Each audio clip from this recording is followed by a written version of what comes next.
As a betrayed partner, why would I sabotage real recovery? Welcome to the Therapy Brothers podcast. I'm Brannon. I'm Tyler. We're brothers, We're therapists. and we know recovery. Bring your stories, your questions, your successes with real recovery.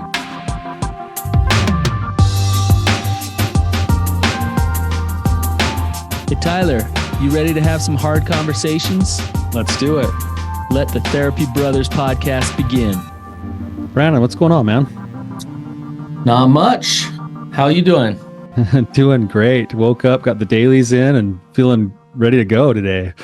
Nice. Yeah. Nice. It was good seeing you last night. I know. I love Sunday dinners. It's been really nice. You know, we only do it once a month nowadays, but it's always good to see everybody. Yeah, it's just kind of chill and seeing the kids, just watching the kids grow up before our eyes, you know? I know. We're so old now. I know. I was golfing this The kids weekend. are driving. I was golfing this weekend and I had this like little chip shot. It was like 25 yards. And it was a simple little light shot, and I like tweaked my hand and like sprained my hand. You'd have to go get like physical therapy for a golf shot. For a little chip shot. It wasn't even a drive. Oh. And my daughters say golf isn't a sport. Oh yeah. Yeah. Well, we got a lot of stuff to do, right? Yeah, we got a couple things to cover today. Actually, finally, we are past the deadline for the cutoff for the Rising Sun drawing for guests who've come on the show. So we've got all the names here. We're going to do our drawing today. Moment of truth today. Yeah. So maybe we should just start with that first, Brannon. Does that sound all right? Yeah. Hold Okay, it up above your head. I want no looking, no peeking. no looking. Mix it up. So just a reminder for what this is. This is for we've been doing a drawing for the last couple of months now on anyone who signed up to become a caller on the show, even if they hadn't come on yet. So a couple of the names that are in here are actually people who have signed up that are still going to come on. Yes. Yeah, but anyone who signed up to come on the show has a name in the drawing right now, and this is for a pass to the Rising Sun retreat, which is September 19th through the 22nd, and so let's just do that first, shall we? Do it. Let's do All it. right. Drum Okay, roll. Let's see. Drum roll. Here we go. Name here. What do we got? We have Rob Anderson. So we'll be reaching out to Rob. Congratulations. Hopefully you can use it, or you know somebody that will. And we're grateful that you've been, willing to come and be a part of our show. Congrats, Rob. That's awesome. Yeah. We'll be reaching out to you for everyone else who was in the drawing and everyone else of our listeners. We've mentioned this before. We're getting down to it now. We've put a discounted rate on the website at risingsun.org, risingson.org. And right now there's a discounted rate that's only going to be available for just a short period of time longer. And the reason we did that was partly for all these other people who've been in the drawing that didn't just get their name called. We still want you to be able to come at a discount, but any of our listeners who are listening, now's the time. Get in, get signed up. We would love to see you there. It is kind of like, it's the top part of what Brannon and I do. We get to meet everybody in person and do some really amazing work over that weekend. So Yeah, come on out and come see beautiful Utah. It's amazing. Especially that time of year. Yeah. So, okay, Tyler, anything else? Oh, risingsun.org, SON, right? Yes. Yeah. Okay. Well, should we get into this topic? Let's go, Brannon. Why don't you kick it off? You were kind of saying that you're noticing this, and I think I agree with you. I see it quite a bit. Let's break it down a little bit.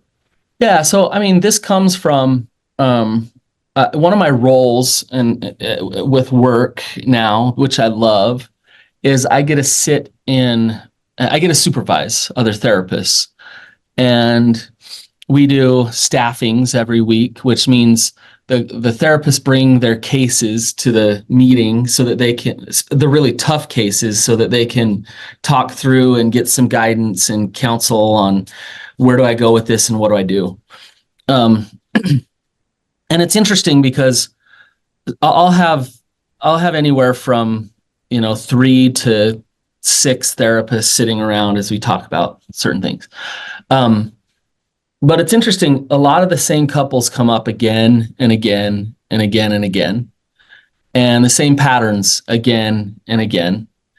And a lot of times what I hear is that things aren't getting better.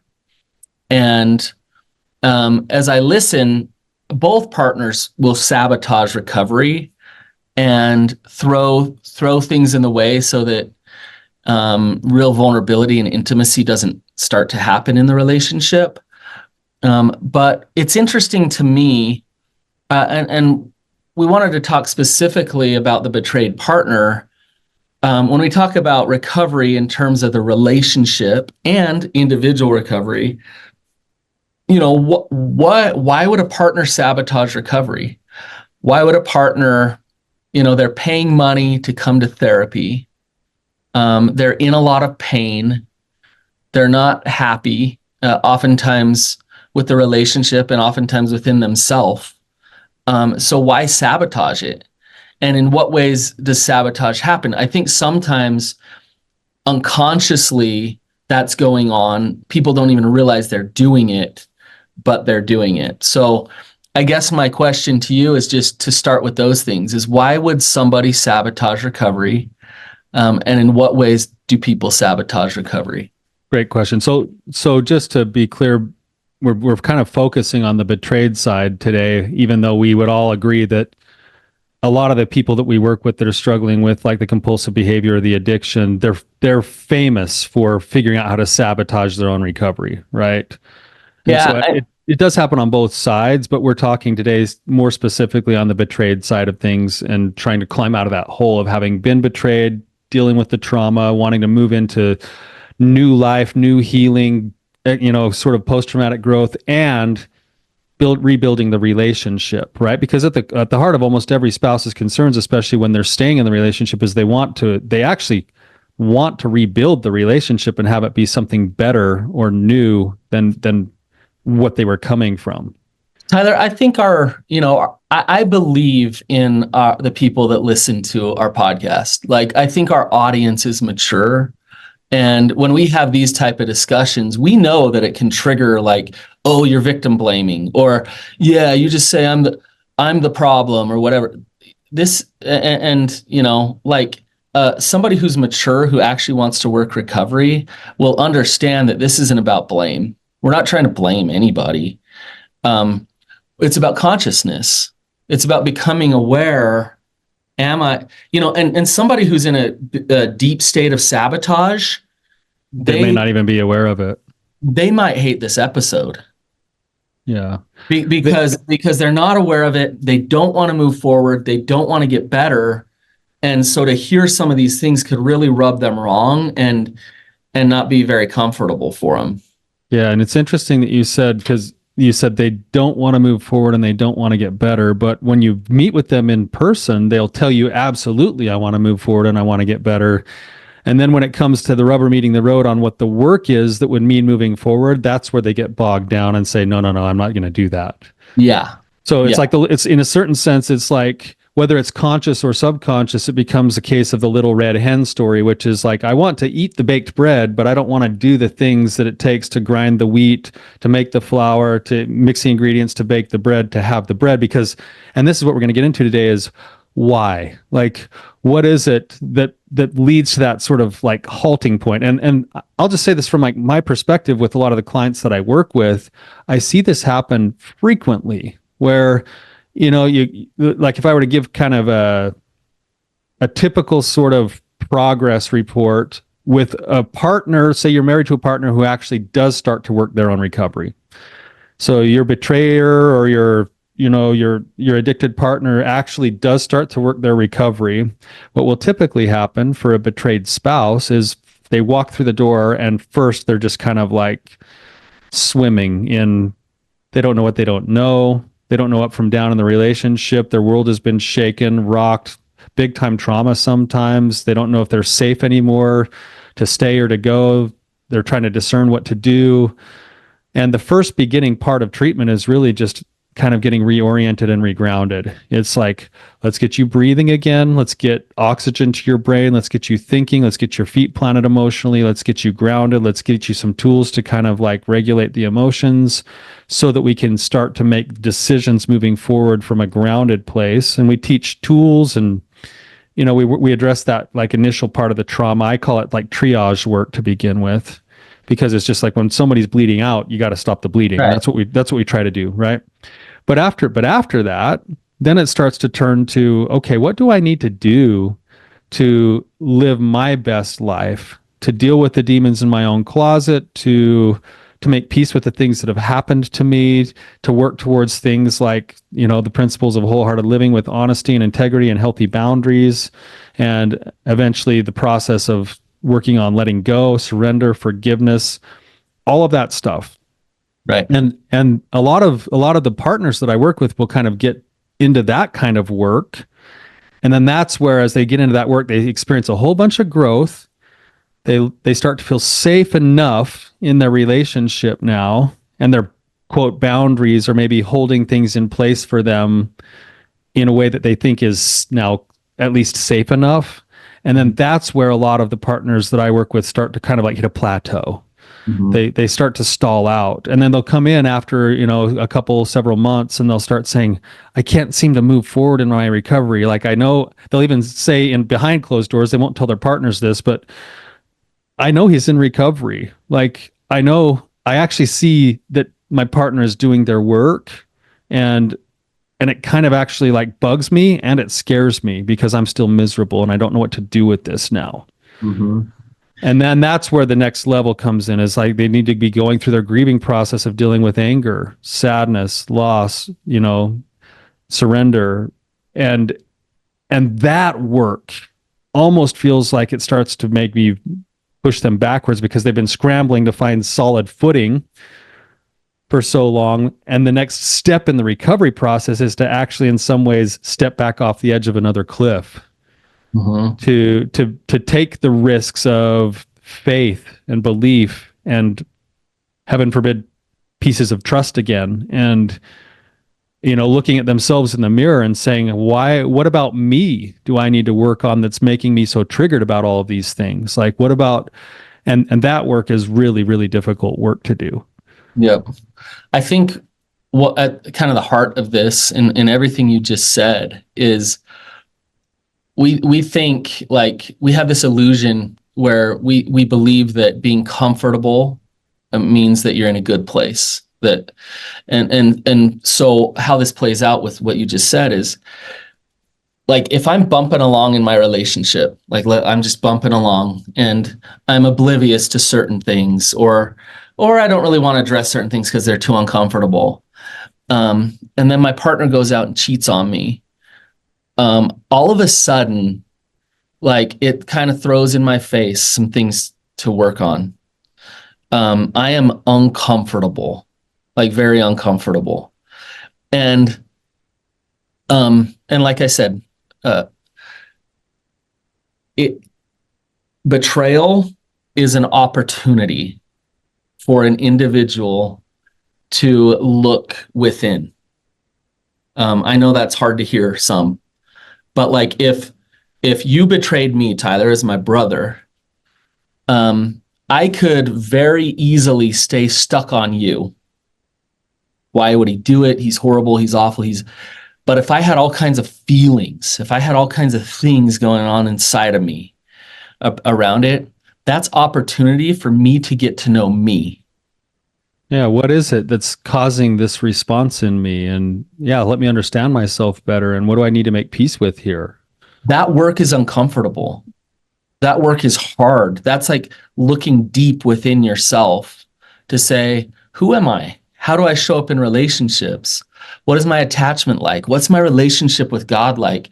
How are my boundaries? How is it that I love myself and know myself? Because let's say you betrayed me, that helps me, that pushes me to either look at those things or to really try not to look at those things. Like, I don't want to look at those things because so in order to try not to look at those things because this thing is now there, I then deflect. I make it about you. I avoid. I try not to go there. Right. Yeah, right, Brannon. I think maybe it would be good to outline just a couple of things, a couple of the motivations for why we might sabotage our own recovery in this process and the ways that we do it. Yeah. As you're talking, there's one of the ways that we typically do it, and you've brought this up, but this is a really common one that I see, is that I'll be working with a partner and they will start to actually dive into their work, and they'll kind of start to stretch themselves, and they start to get into some of the sort of like dark places of their own lives, and it scares them. And they go, oh, like, I don't know if I want to go there yet. I like maybe past other childhood trauma or false beliefs that they've been carrying, or a wrestle with the higher power that they need to now jump into and do that's kind of scary because it feels unsteady. And what they'll often do is when they get there, it's almost like they feel the cool breeze coming out of the cave, and they're like, oh, wait a minute, like there's a dragon in there. Like, I don't know. And what they'll do, instead of going, I don't know if I'm ready to do this work, they'll turn around and they'll be like, I got to figure out what's still wrong with my partner. What's wrong with him? Like, he's still not doing enough meetings, or he's still lying to me in these little ways, or he's still doing this. And they'll put a big form of like distraction back on. And sometimes a partner makes it easy. It's like, yeah, they're not doing their recovery work or whatever, but sometimes they're actually doing really solid recovery work. And it's like, the target is still there. So anytime that cool breeze starts to come out of the cave and the dragon's breath can start to be felt again, it's like, yeah, but he's still doing this. Like, and he's gonna, and look at all the things he's done. Look at the way he's hurt me. And he can never hurt me. Like, I can never hurt him the way he's hurt me, and da da da da da. And they want to put the focus back on, he needs to fix himself. You need to fix him. Let's focus on him, and Yep. And it doesn't, and then it prevents it. It like dams their progress right when they're on the edge of stepping into the place where the healing's going to happen. Right. Which puts them in a really tough position because, the hyper focus on the partner, that's probably the most common one. But it puts them in a really tough position because what they do is they take they take what's not in their control and they make their recovery about that. I want to control my partner. He better do this. He better do that. He better do all these things, versus what real recovery is, which is understanding what is in my control. That's me. That's my healing. What's in my control? The way that I respond to whatever he's doing, for good or bad. But, how do I show up in my power? How do I show up with peace in my purpose and my power and knowing who I am? That's independent of the partner. Even though the partner has done whatever, horrific things or betrayed or whatever, that is independent of the partner. And I think there's a couple reasons for it. One is it's the bull in the china closet. If a partner goes and betrays and hurts, and it's like, ouch, ouch, that hurts. He kicked over the closet. There's a bunch of broken china. Right. Yeah. Two, it's one of the most effective forms of avoidance of doing your own work, is I can hyper focus there, and I can hide behind them. And we see this both ways, by the way. Yeah. But I can hyper focus there. I can hide behind them. So so it's like, well, but if they start to get better over there, yikes! Like, where do I hide? Like, I almost don't want them to get better. I don't want them to get better because the target starts to shrink as they get better. Yeah. And it's like, it's like playing hide and seek with a 3-year-old, and they're hiding behind this little like pole thinking they're hidden. And it's like, no. Oh no, this pole's getting like smaller and smaller, like, but you can't see me. Right. All the while saying, I want the pole to get smaller. Like, I want it. I want my partner to get better. I want recovery, but I don't, because yikes, what does that mean Scary. for me in my work and what I do? So,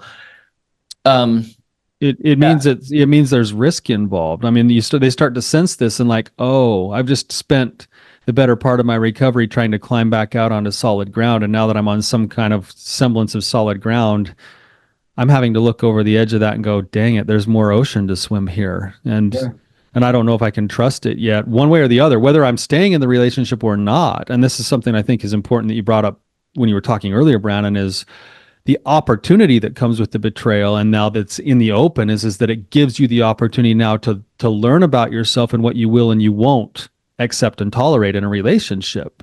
Yeah. And that's another thing that bogs people down. That's the second thing that bogs people down, is that some people that I work with already know that they're in the wrong relationship, but they don't want to accept having to go through letting the relationship go. And they're afraid that if they do their own work, they develop their own self-respect, they grow into something new, they're going to make decisions, and the boundaries will naturally follow that would say, this relationship is either going to change drastically or it's not going to be what it is right now. I don't know how many times where the person, their gut has really spoken to them, like their gut feel, their intuition. It's clear, their truths are there and they know it. And it's like, if they know that, but that reality that their gut is telling them is painful and hard, then you have to put that intuition aside and that gut feel aside. And so then it's okay, like, I don't want to actually get clear and conscious and healthy and in my power here, because if that happens, I have to resonate in truth. And the truth might mean deep loss. Pain and change and all of those things. And so I'm going to actually avoid the truth and create chaos elsewhere and distraction elsewhere, because deep down, I know what's true. I know it's true. And that's for staying or going in the relationship and putting myself wholeheartedly into it again, or having to set the boundaries that might break the relationship. Either one of those. And here's the thing about both of these kinds of ways of denial and behaviors that stop the progress, is that then it tacks on another thing, because in both situations, your heart then goes to war with yourself for not following the truth inside. And then when your heart goes to war with yourself, in a certain sense, you're now sort of crooked from your own values. And most often what we do is we double down on all of the other reasons why it's okay that we went crooked, instead of getting back to getting straight and going, I got to follow my gut. I got to follow my values. I've got to act with courage in these moments of whatever it is that I need to do, whether that's to lean back into my partner a little bit more or set different boundaries with them. And so not only is it the scary part of what decisions they have to make, but now they have to deal with the erosion of self that goes on because their heart's at war with the decisions that they're making. Yeah, the lack of congruency eats at them. But to correct it's really hard to get accountable. It's hard to admit that, yes, I've been in this stage of sabotage. I've been doing this over and over again. It's really hard to own that. And so then you double down yet again with all the distractions and all the things. And a good therapist, Tyler, it puts a good therapist in a tough position, because a good therapist will do everything they can in a very delicate or blunt or whatever way they need to get the client to see themselves that, hey, I am sabotaging here. And a good therapist won't let the sabotage continue. Will reflect back the truth and hold that line with a client, and then put it back on them to say, like, hey, own what you're creating here. Or help you see what you're creating here, right? Yeah, and even as you're talking, Brannon, there's a part of me, and I think maybe a lot of our listeners that are listening right now that are hearing that, and it's back into what you were saying, like what you're asking them to do is in some ways monumental, and it goes against everything societally that we believe about justice. Because is what you, in essence, I'm going to rephrase your words. I'm going to let you restate it differently again one more time, because I think what you said is important. What it sounds like you're saying is, even though he's the one that hurt me, you're the one holding yourself back from your healing. Yeah, 100%. Yeah, every time. But that doesn't seem fair. Life's not fair. But that's beautiful. It's because that gives me opportunity to choose to move forward and heal or not. I'm not dependent upon or waiting for anybody. And now it is different in terms of a relationship. The relationship takes two people to heal. The individual doesn't. The individual takes one. And a person can go from a person who really struggles with healthy attachment and creating love in their life to doing their own work to being a very healthily attached person who ends up divorced or whatever it is, like separated, right? So yeah, that's true. So the goal of recovery work isn't only to just save a marriage. The goal of recovery work, maybe on both sides, is for two people to come to know more fully who they are exactly, go to work on their own weaknesses, and in doing so, if both people do that, it gives an opportunity for two well-attached people to have a good relationship. Let me see if I can use like an analogy. So something I learned early on in business was to have a mission, have a vision, and businesses that have a mission that like get really good at doing something, right? They create something amazing. And oh, by the way, because they did that, they make some good money. Now, businesses who just want to make good money and then try to fit in like whatever thing they need to fit in order to make money, those are the ones that fail. And so you focus on the wrong thing and you end up with failure. So relationships is the same thing. I want a good relationship. I want love. I want my partner to not reject me. I want all these things. Well, guess what? If you're totally focused there and that's your expectations, then that's not what you're going to create. And it's interesting what you're saying, Tyler, because the only way to save your marriage is to let your marriage go and to do your individual work so that you can be strong enough to create a healthy relationship. The only way for real justice to be served when somebody has betrayed is for healthy boundaries and real consequences to come. And when you get in these sabotage, fear cycle-y things, those things don't happen because it's easy. When you're sabotaging, it's easy for the partner to hide behind you. Look how unhealthy you are. Look what you're doing. We're not getting any better. And you're both stuck at this low level. The lowest wavelength possible is where two people are looking across from each other, pointing the finger at one another and going like, it's a race to the bottom. As soon as you're good, I'll be good. Yeah, it's a race to the bottom. And so like, Tyler, I'm an advocate for justice. I'm an advocate for empowerment of an individual. And I love when healthy relationships get created. We put the healthy relationship or just a relationship as the focus, such a distraction from actual recovery. And it's a great way to sabotage recovery. Yeah, and that's good, Brannon. So in essence, there's a dialectic here in what I was asking, what you're saying. Yes, there's validity in the pain that you feel and the injustice that has been done. And that's the reality of your situation, and you still have the power to create something out of it. It's both. So the pain is valid. Like anybody looks at that, and if I go and betray you right now, Brannon, today, and then I turn around and I'm like, well, it's on you. Like, get over it. You're probably going to have your own process of going, well, I'm still kind of pissed at you, Tyler, and I don't know that I want to trust you, and I'm definitely going to have different boundaries. At the end of the day, your pathway forward is that you're going to have to look yourself in the mirror and go, how long do I want to hold on to this resentment for? And then you're going to have to decide what it takes to let go of that resentment. And that might mean either more boundaries with me or future discussion or more interaction with me, or it might be letting me go. Mm-hmm. But either way, it's on you to let go of your resentment. The resentment that you would carry, whether that's days or weeks or months or even years, the thing that I did to you happened once.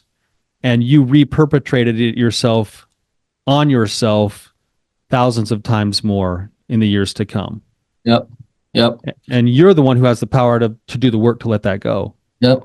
It's, when you hand all the cards over to your partner and then you do this song and dance to try to get them to do this or do that or change this or change that,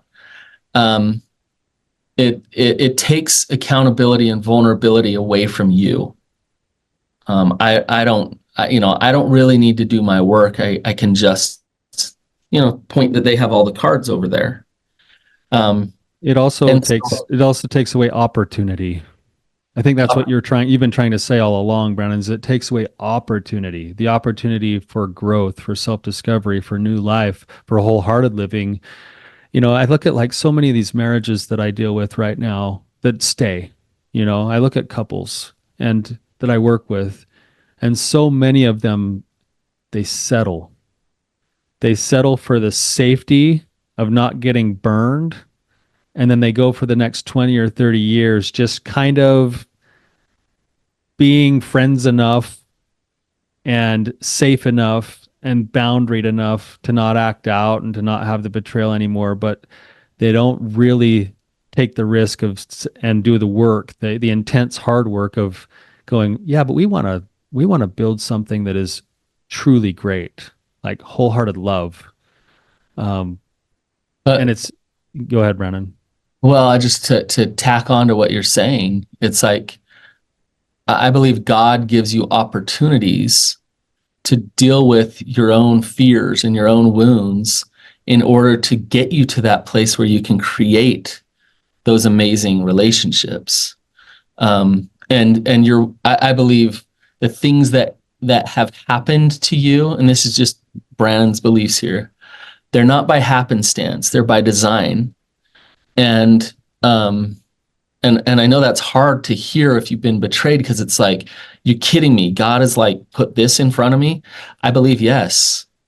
And now you have the opportunity to look closely at this and say, okay, what is happening here?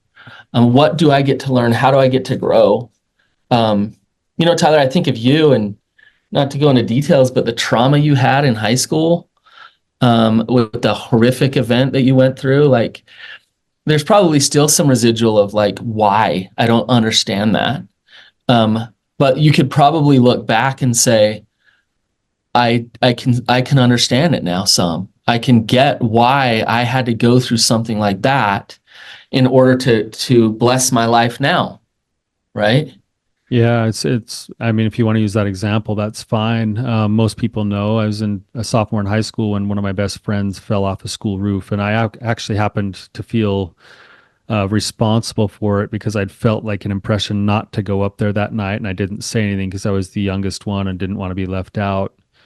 And then I was left to do the first aid on him all by myself, and then he died the next morning. And for years, Brannon, questions with God, questions about myself, self-doubt, shame, responsibility, all of that stuff. And I hate to say it now, but I look at it now with the eyes that I currently have and the work that's been done on it. And this is the way trauma works, is that trauma if I'm going to go through the hell of healing from trauma, for me, there has to be a meaning in all of it. And one of my best friends who passed away when I was in high school was actually pivotal in molding me into the life purpose that I currently have as a result of the hell that I went through, where I was confused and depressed to the point of suicide almost. And now I can look at him and go, well, if it had to happen, which I'm sad and I still don't fully understand why and how it all had to happen, but if it had to happen, I happen to believe in a higher power that can make things meaningful and purposeful and give opportunity for growth. And I can honor the life of my friend now by agreeing with God on who he's created me to be. And through those painful experiences. I still have it etched into my mind the day after, when I got the phone call that he died. I drove up to his home and knocked on the door, and his mom opened the door and fell into my arms and started sobbing. And I went back there every year for the next number of years while I lived down in Salt Lake. Every year on the death of his dad, I'd go knock on the door, and every single year she'd open the door and the same thing would happen. So I'm getting emotional right now talking about it.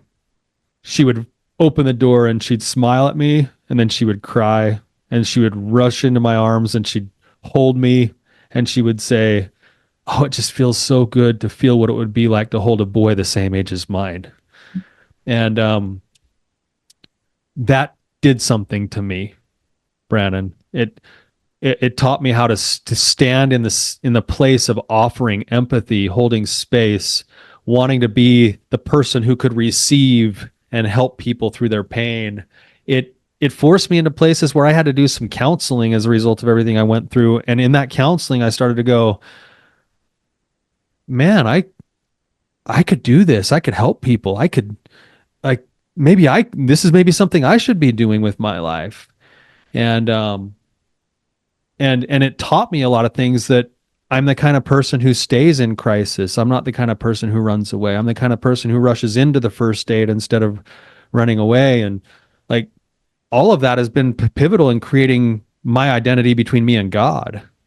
Right. And so I'm probably giving more information than you even wanted to, Brannon, but like, that's the principle here. Is it's an opportunity. I've heard this quote once in our relationships, especially in our marriages, that every single thing your partner does, just think of it from this lens for just a second. We can argue about it and come up with other metaphors later, but think about it.